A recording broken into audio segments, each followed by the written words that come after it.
Assalomu alaykum. Dorivor giyohlar kanali a'zolari, bugun sizlar bilan shafran, ya'ni zafaron gulini changchi iplaridan olinadigan damlamalar haqida gaplashamiz. Ya'ni zafaron ko'pchilikka tanish, kimdirlar bilmaydi, ko'rgan fioletviy gul hisoblanadi. Shuni gul bo'lib ochilgan payti mana shu changchilari bo'ladi. 2 dona bitta gulda yoki 3 dona ipchalar chiqadi. Shu ipchalari olib yig'ib olinadi. Bu zafaron juda ham qimmat o'simlik. Buni 1 kilosi har xil davlatlarda turlicha sotiladi. Misol Xitoy davlatida $5000 dan ham sotishadi. Juda ham qimmat o'simlik, chunki o'sha changchisi, faqatgina guldagi changchisi 2 dona, 3 dona yig'ib olinadi. Chiqqani uchun qimmat. Odamga juda ham yaxshi ta'sir bor. Buni faqatgina dozasini oshirib yubormasdan tayyorlash kerak. Bu changchi men o'zim zafaron gulim gullagan edi. Shu changchisini yig'ib oldim. Mana hop 2 dona gulladi. 2 dona guldan mana ko'rib turgan mana shu changchi iplarning hosil bo'ldi. Bu tabiiy zafaron. Zafaron piyozli o'simlik hisoblanadi. U yonidan yangi chiqaveradi. Hozir men sizlarga uni ham ko'rsatmoqchi edim, lekin ba'zi sabablarga ko'ra ko'rsata olmadim.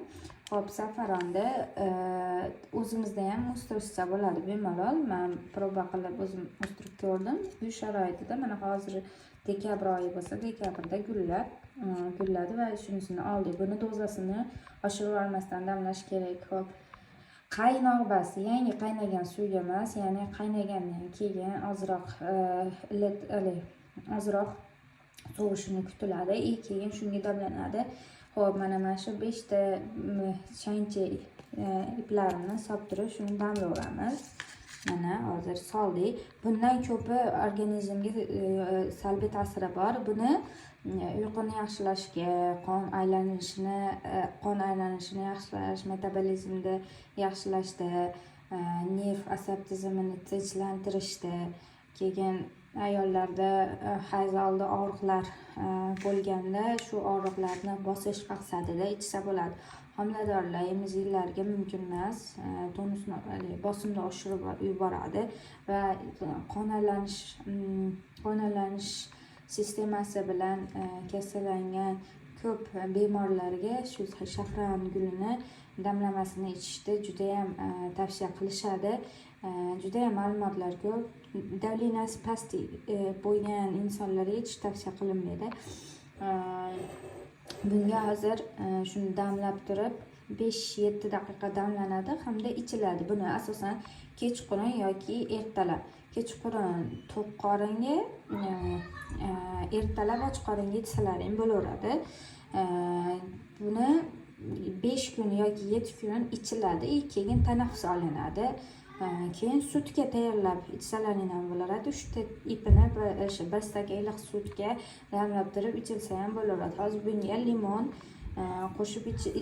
limon yoki asal qo'shib ichsa ham bo'laradi bemalol. Bu sizni xohishingizga bog'liq, yoki o'zini ichsa ham bo'laradi. Hop, yana boshqa ma'lumotlar kerak bo'lsa, Googledan yozib ko'proq ma'lumotlar o'qisalaring bo'ladi. Juda ham shafran dorivorligi hamda insonni organizmini yoshartirish bo'yicha juda ham yaxshi yetakchi dorivor o'simliklar sarasiga kiradi. Hozir O'zbekistonda ham keng ommabop o'simlik sifatida yetishtirishyapti. Hozir mana bunga issiq qaynagan emas, уже qaynagandan keyin sal sovitilgan suvni quyamiz. Mana quydik, уже buni 7 minut уже damlaymiz. Damlaganimizdan keyin buni ranglari ozgina chiqishni boshlaydi. Shunaqa rangi chiqadi. Keyin buni ko'pchilik Makka jo'xori bor-ku, Makka poyasi. Uni popugini ham o'sha bo'yab turib ham zafaron qilib sotishyapti. Endi bu hammani vijdoniga havola. Mana hozir ko'ryapsizlar, bu tabiiy zafaronni tagiga cho'kib ketmaydi. Bu tepada suzib yuradi, yengil bo'lgani uchun. Makkani popugi og'ir bo'lganligi uchun ham bo'yalgani uchun rangi sirazi chiqib ketib, tagiga cho'kma hosil bo'ladi. Mana hozir dog' suyimizni ko'ryapsizlar, rangi уже sekin rang kirishni boshlayapti.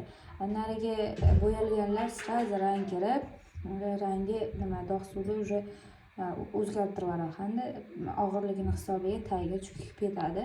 Shuning uchun bunaqa ishonarli joylardan olinglar. Keyin chiqimda siz olishga harakat qilinglar. Har xil gullarni nimalar urug'lari o'sha giyohlari aralashib ketmasa, ishonchli joydan olsalar eng yaxshi. Mana hozir ko'ryapsizlar, rangi sekin o'zi rang chiqarishni boshlayapti. Ko'ryapsizlarmi? Oqdan keyin уже yashilga o'xshab ko'rinyapti, binafsha rangga o'xshab boradi. Mana shunaqa 5-7 minut nima qilsanglar, mana o'zini уже ranglari chiqishni boshlayapti. Mana shu yetarli, bundan oshiq dozasini oshirib olmanglar. Mana o'zi tabiiy ko'rib turibsizlar, qanday chiqishi. 5-7 daqiqadan keyin уже ichib olasizlar. Xo'p, videomiz manfaatli yoki foydali bo'ldi degan umiddaman. Kanalimizga obuna bo'lib qo'yinglar. Like bosib qo'yinglar, xudo xolasa yana o'zimning tajribamdan kelib chiqib boshqa videoroliklar ham joylashga harakat qilaman. Sog' bo'linglar, salomat bo'linglar.